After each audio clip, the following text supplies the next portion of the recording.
Olá, seja muito bem-vindo e vamos bater um papo muito sério no vídeo de hoje. Há um tempo atrás, eu fiz um vídeo com o tema 7 sinais de autismo leve em adultos.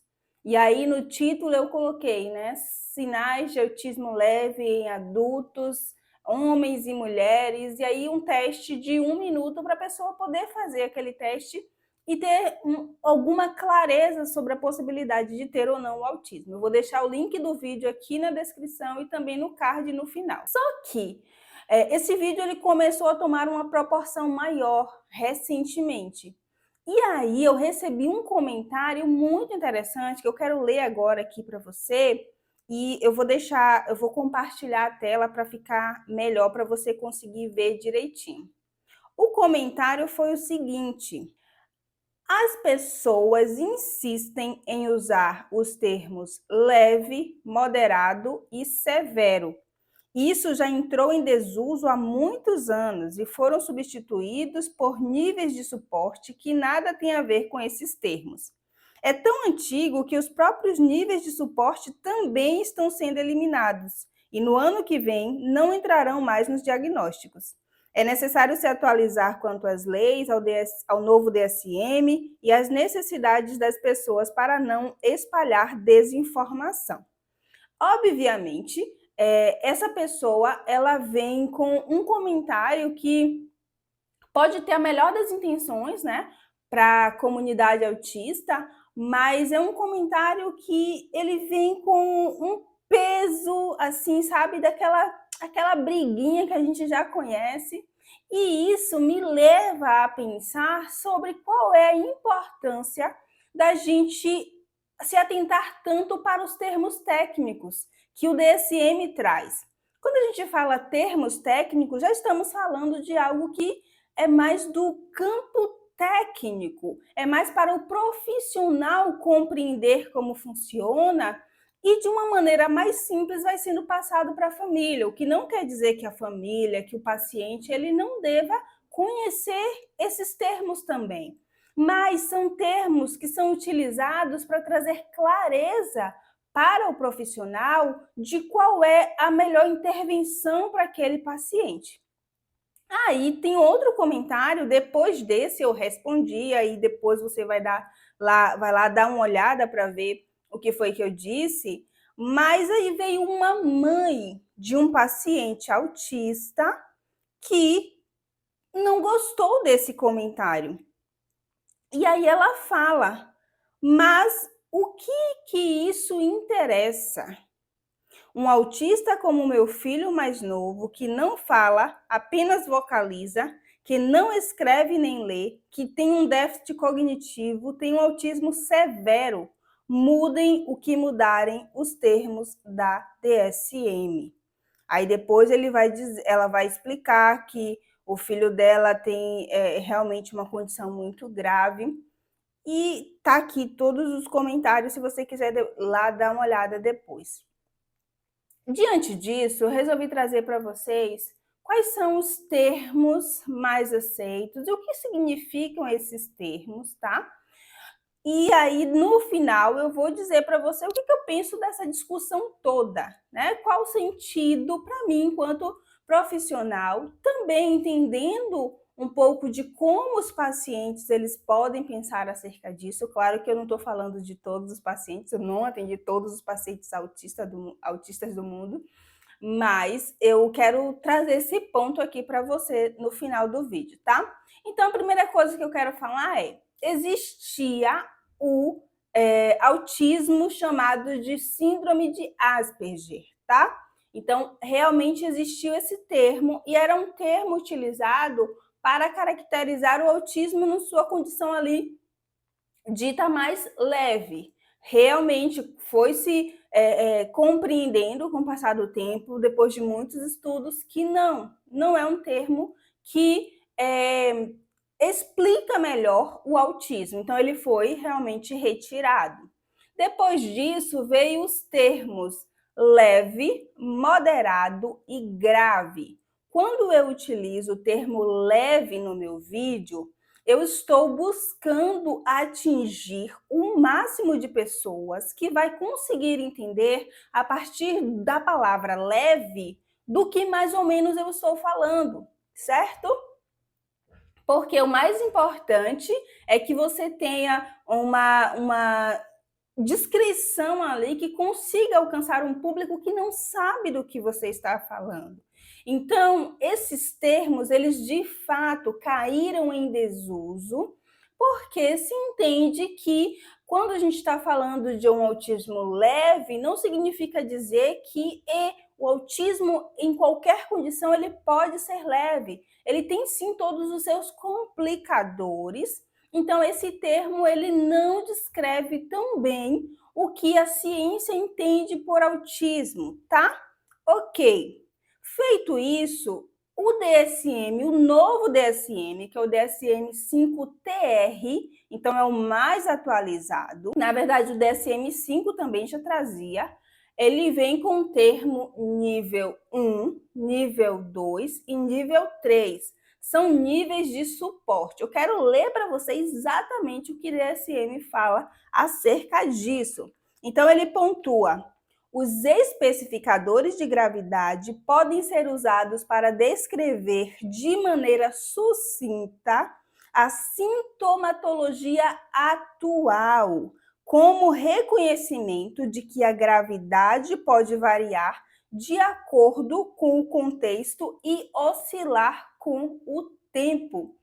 Ou seja, estamos falando de uma leitura que é feita naquele momento, mas que pode sim haver uma variação de gravidade de acordo com o tempo, de acordo com o conceito, até porque o espectro autista, quando a gente utiliza esse termo, a gente está dizendo que vai variar mesmo de paciente para paciente, tá certo? Então, quando ele vem falar assim, a gravidade pode variar, se a gente tivesse dito gravidade nível 1, nível 2, nível 3, quando a gente fala nível 1, nível 2, nível 3, se é leve, é moderado ou é grave, nós não estamos falando o quanto aquilo impacta ou não a vida do paciente em termos de importância, porque o autismo, independente de qual é o nível que o paciente tenha de autismo, ele tem complicadores muito importantes na sua vida. Autismo é autismo. Então, aí a gente já entra na discussão de qual é a minha percepção sobre isso.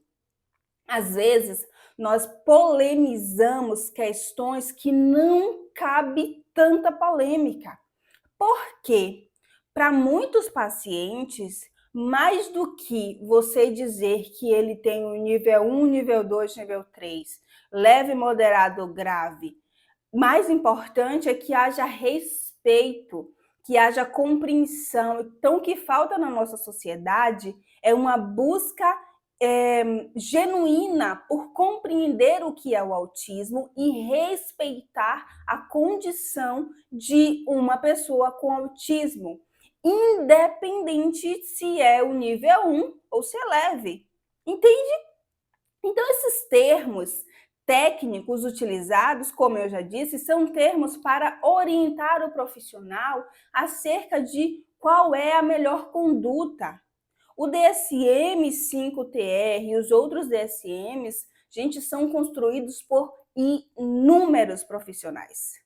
São muitos profissionais. É baseado em evidência científica. É tudo muito pesquisado. Estudos são feitos, estudos de qualidade são feitos para chegar a um resultado. Percebe?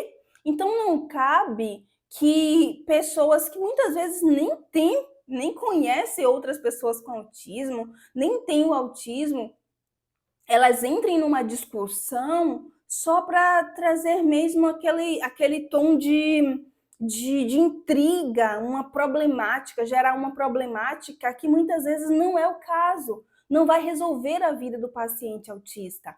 Então, independente do termo utilizado tecnicamente, que não é um termo tirado das vozes da cabeça de profissionais, não, são estudos feitos certamente foi se pensado qual seria a palavra mais adequada.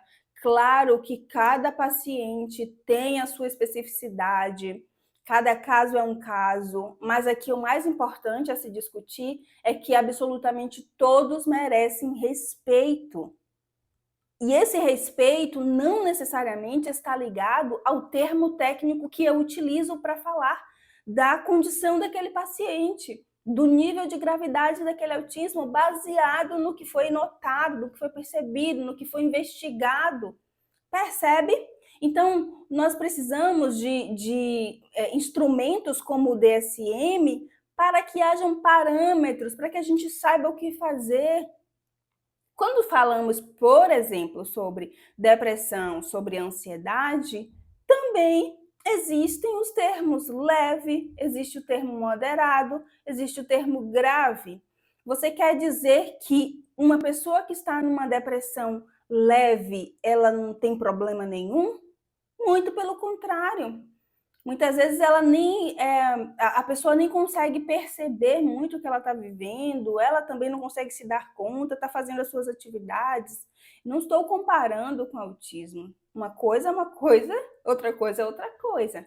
Contudo, é importante a gente entender que esses termos utilizados para descrever um transtorno mental são termos que vêm cada vez mais trazendo clareza sobre o que de fato é aquela condição, em que momento específico aquele paciente está, e esses termos não vêm de maneira nenhuma para minimizar os efeitos causados, os problemas causados pelo transtorno. Então, essa é a minha percepção enquanto profissional. Já atendi, obviamente, pacientes autistas e a última coisa que interessa para eles é entender qual é o termo que eu estou utilizando. Eles querem saber o que eles estão vivendo, de onde vem aquilo, o que eles têm mais importante, o que eles precisam fazer, quais são as estratégias científicas para melhorar a qualidade de vida desses pacientes. Percebe? Então, nós precisamos parar de perder tempo com discussões que não vão contribuir para que as pessoas elas se sintam melhor. A gente vai ficar quanto tempo buscando qual é o termo mais adequado para o autismo, quando na realidade a luta precisa ser por realmente mais inclusão, realmente mais políticas públicas que possibilitem para os autistas uma melhor qualidade de vida. Você percebe? Então, a gente precisa ter muito cuidado quando a gente vai ali para deixar a nossa opinião, para, sabe, colocar aquilo que a gente está pensando, muitas vezes sem entender nem qual é a proposta do outro, qual é a intenção do outro, tá? E eu não fiz esse vídeo porque eu fiquei chateada com o comentário, muito pelo contrário, foi um comentário que agregou demais, porque trouxe uma discussão que é realmente importante. Inclusive, eu quero saber qual é a sua opinião sobre isso, qual é a sua percepção. Toda opinião é sempre muito bem-vinda, mas a gente precisa refletir que, às vezes, podemos estar levando mais peso para essas pessoas do que na realidade é necessário. Entende? Então, essa é a reflexão que eu quero deixar para você. Dá uma olhada no vídeo aqui, vou deixar na descrição, eu vou deixar agora aqui no card para você ir lá e conferir esse vídeo do início ao fim e perceber realmente o que importa. Né? Entender o que é o autismo, entender o que de fato acontece no autismo, e aí a questão é buscar estratégias para melhorar a qualidade de vida, certo? Espero que você tenha gostado desse vídeo. Não deixe de deixar seu like, de deixar a sua opinião, que é muito importante, e também de se inscrever no canal. Se cuida, nós nos vemos no próximo vídeo.